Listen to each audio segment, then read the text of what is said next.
이 세상에 법이 없다면 이 세상은 어떻게 될까요? 모든 질서가 파괴될 뿐만 아니라 큰 혼란이 찾아올 겁니다. 사람이 살 수가 없게 되겠죠. 각 사람이 자기가 원하는 대로, 자기가 하고 싶은 대로 산다면 이 세상이 어떻게 되겠습니까? 정말 상상만 해도 끔찍하지 않습니까? 그래서 악법도 법이다 라고 하는 것 같아요. 그만큼 사람이 사는 사회에서는 법이라는 것이 반드시 필요합니다. 법이 있어야 사람이 사람답게 살 수가 있게 되는 것이죠. 하나님께서는 출애굽을 한 이스라엘 백성들에게 인간답게 살게 하기 위해서 법을 주십니다. 하나님께서는 모세를 통하여서 십계명을 주시고요. 또한 여러 가지 규례를 주시는 것입니다. 출애굽기 21장 말씀이 바로 이스라엘 백성들이 인간답게 살기 위한 규례를 하나님께서 주시는 말씀입니다. 출애굽기 21장 35절과 36절 말씀입니다. 이 사람의 소가 저 사람의 소를 받아 죽이면 살아있는 소를 팔아 그 값을 반으로 나누고 또한 죽은 것도 반으로 나누려니와 그 소가 본래 받는 버릇이 있는 줄을 알고도 그 임자가 단속하지 아니하였으면 그는 소로 소를 갚을 것이요 죽은 것은 그가 차지할지니라. 아멘. 어떤 사람의 소가 다른 사람의 소를 받아서 죽였다면 어떻게 보상을 해야 할 것인가에 관한 말씀입니다.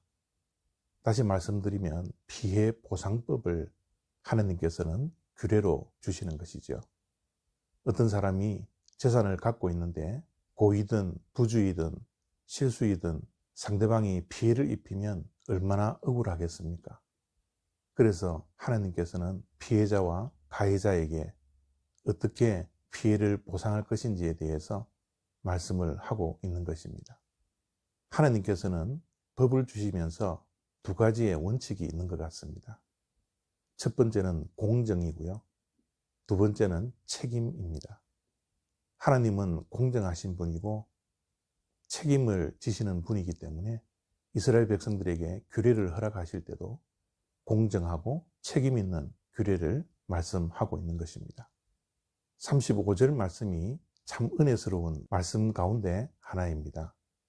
어떤 소가 다른 소를 받아 죽였다면 살아있는 소를 팔아서 가해자와 피해자가 반으로 나누라는 겁니다.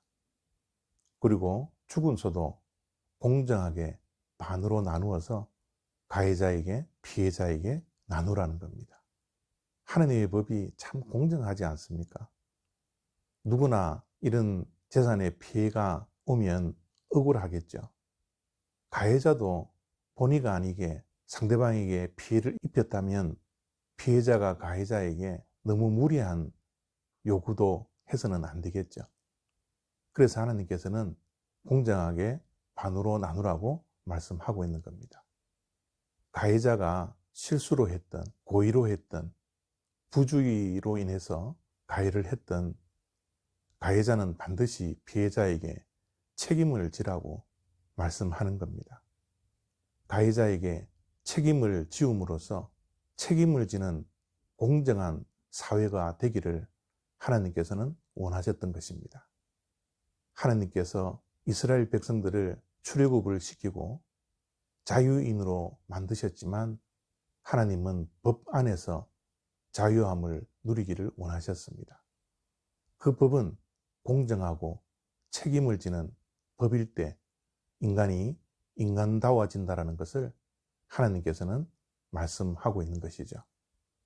우리 또한 이 땅에 살아가는 동안 법이 있어야 합니다.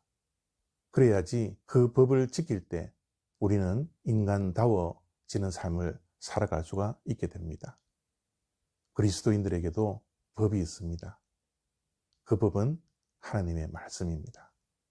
하나님의 말씀을 우리가 순종하는 것이 이 땅의 그리스도인으로서의 책임의식입니다. 이 사회에 대한 공정한 삶을 살아가는 것입니다. 오늘도 공정하고 책임을 질 수 있는 그런 그리스도인의 삶을 살아가는 저와 여러분의 하루가 되시기를 바랍니다. 감사합니다.